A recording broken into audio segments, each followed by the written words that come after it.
Hey everyone, it's been over 2 minutes and I haven't been raped yet, unlike our legal system.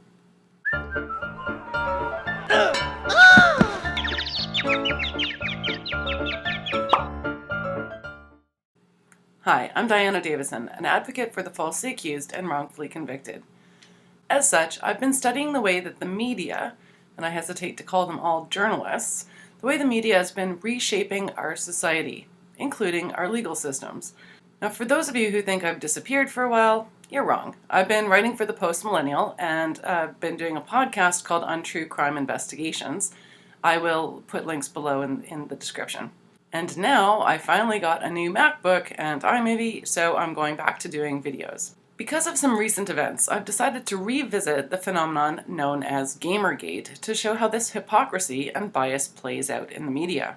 To explain what Gamergate is, I'll put links in the video description below from people who are better versed in it with some source material, but for now, you just need to know this. A guy named Eron Gjoni disastrously dated a woman named Zoe Quinn and published what's known as the Zoe Post to stop her from hurting other people. Now, Quinn was a video game developer, and there was already some turmoil brewing with social justice warriors demanding that the gaming community engage in affirmative action for women and the rest of the alphabet soup. Now, the Zoe Post went viral, mostly because it was heavily documented, and it unearthed what turned out to be an endless stream of incestuous relationships between game developers and journalists who covered their games. These friendships, of course, extended to how journalists reported on Eron Gjoni and misreported his intentions with the Zoe Post, and they demonized anyone who cared about Gamergate for any of the large number of reasons people needed to care. There was no attempt to address legitimate concerns from any of these groups. There was no accountability, and unlike the Me Too era, the person accused of unethical acts ended up advancing her career, while her victim was demonized. When Zoe Quinn was called out on her abusive behavior, she claimed to have been the actual victim herself. She reversed every single accusation and claimed that Gjoni had actually been abusing her instead, and then took legal action to silence him while getting her journalist friends to help her raise funding and control the media attention. Of course, in the Me Too era, anyone accused of abuse is instantly lambasted if they try to take legal action against their accuser, including a defamation suit. But in Zoe Quinn's case, not only did she take legal action, a protective order that she requested, she explicitly stated that she sought to silence his speech. Now, this is incredibly interesting because the threats that were being issued, and I'm not doubting that Zoe Quinn actually received some really graphic threats, none of those threats actually came from Eron Gjoni, and he, in fact, was out on the internet pleading with people not to do that because it would take away from the real issues. So, her legal action actually served no other purpose than to make sure that she could lie about Eron Gjoni and he would be unable to defend himself. In terms of power imbalances, Zoe Quinn stated in chat logs that were later released to the public that she has more than one multi-millionaire willing to throw money her way and that she'd spent 3 years building up these connections through favors for people in order to make those connections. So Zoe was the person with power in this relationship, and that was precisely what Eron was afraid of, that she would abuse that power. Quinn had been promoting herself as a champion for women and social justice, because she'd already learned how victim narratives could benefit her.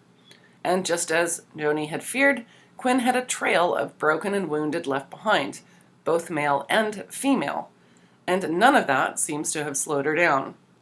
Though 5 years later, in August of this year, Zoe Quinn made allegations that led to her victim's suicide. Now, I say her victim confidently because the work that I and another writer named Anna Slatz did at Post Millennial debunked her Me Too story, I think fairly thoroughly. But to be honest, as I said in my first article about this, when the story first broke, anyone who read her allegation just in and of itself should have looked carefully, and they could have seen already that it was untrue without getting DMs, without getting her Twitter feed. It actually wasn't necessary, and that's important because we have to start reading allegations carefully and expecting people to do what Eron Gjoni did, which is back it up with evidence before we #believe. There should be no hashtag there. You believe facts and evidence. Now, Zoe Quinn is a juggernaut of chaos the kind of person that the Me Too movement actively seeks to root out. But back to the Zoe Post. It's a story of love and betrayal and emotional abuse. But as Eron Gjoni points out right from the beginning, it's also a question of what consent means. And that, of course, is what we're supposed to be talking about now in the Me Too era. Unlike the endless wave of Me Too allegations in which we're offered little to no evidence that the allegations are true, the Zoe Post is laden with chat logs that are thoughtfully redacted to remove anything unnecessary to the real story. It was not Eron's indiscretion about publishing intimate details that was deemed to be calculated. It was his wry sense of humor. There is a difference between wit and malice. And this is where I want to move to an article posing as journalism, which didn't even need a fact checker to expose the bias. It was published by a Boston writer named Zachary Jason, dramatically titled Game of Fear. Now I'm going to start with a paragraph from page 2 of the online article, which you'll note has a lead declaring Eron to be a stalker. Months later, his slinking obsession compelled him to write Quinn what he called a giant email begging her to get back together with him. Slinking? Compelled. Readers need to start waking up to manipulative language. Though Gjoni stubbornly suspected Quinn had cheated on him while they were dating, he hoped to salvage their relationship. Stubbornly suspecting?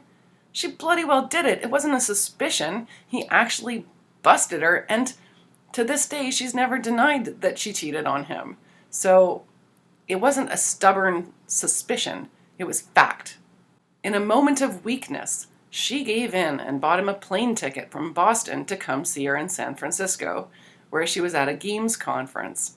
Well, there's no weakness from Zoe Quinn. It was an effort from her to get Gjoni hooked back into their relationship. They had enjoyed San Francisco before, just 4 months earlier. In March, they'd attended the annual Games Developer Conference, where Gjoni sat in the audience while Quinn spoke on a panel about the sexist harassment she'd suffered as a female developer and discussed ways to counter online abuse. At this point, I'm kind of wondering if Zach Jason actually even read the Zoe Post. But now, supposedly reconnecting, they spent little time together. After flying across the country, Gjoni sequestered himself in a public library and sat hunched over his laptop for an entire day, exchanging Facebook messages with Quinn, trying to convince the woman he had idealized to confess to an infidelity that she had repeatedly denied. He demanded that Quinn let him pry into her personal emails and social media accounts. Now, this can only have been written by somebody who was intentionally trying to reverse all the facts of the story in his investigation. And Jason has already written in the same paragraph that it was Zoe Quinn who bought Eron Gjoni the plane ticket. In the Zoe Post, Gjoni talks about going to the library because after a drunken night of misery, he realized that she'd pretty much just confessed to cheating on him, and so on his way to see her, he changed his destination and went to the library. And it's hardly sequestering yourself in a public library.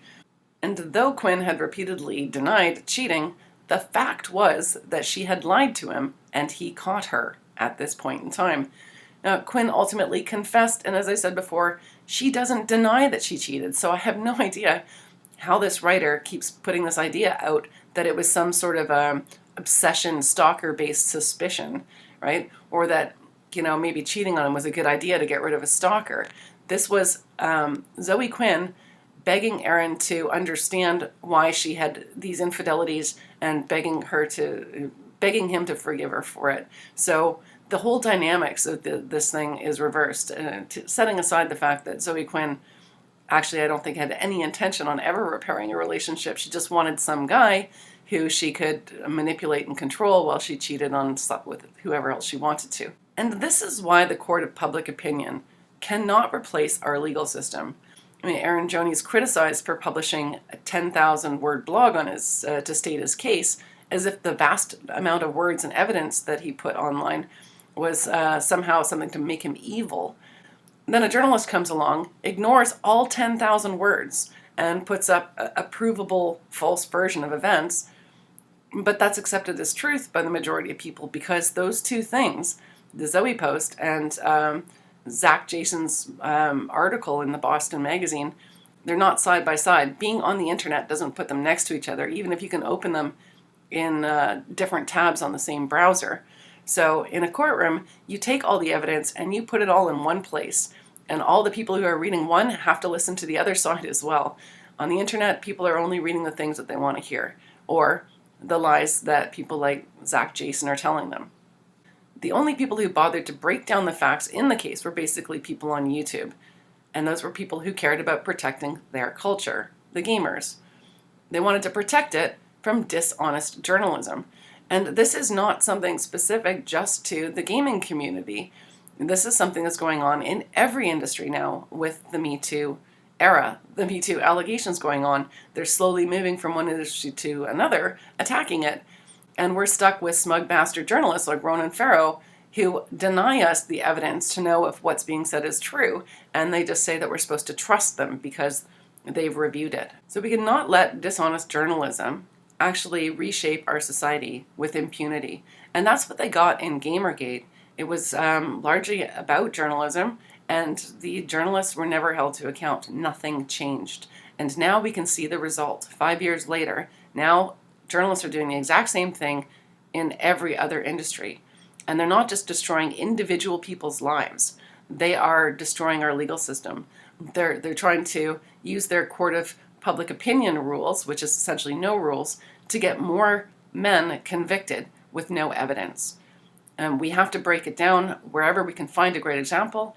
Gamergate is a great example. So I'm going to look next at how they silence voices that are inconvenient to the narrative.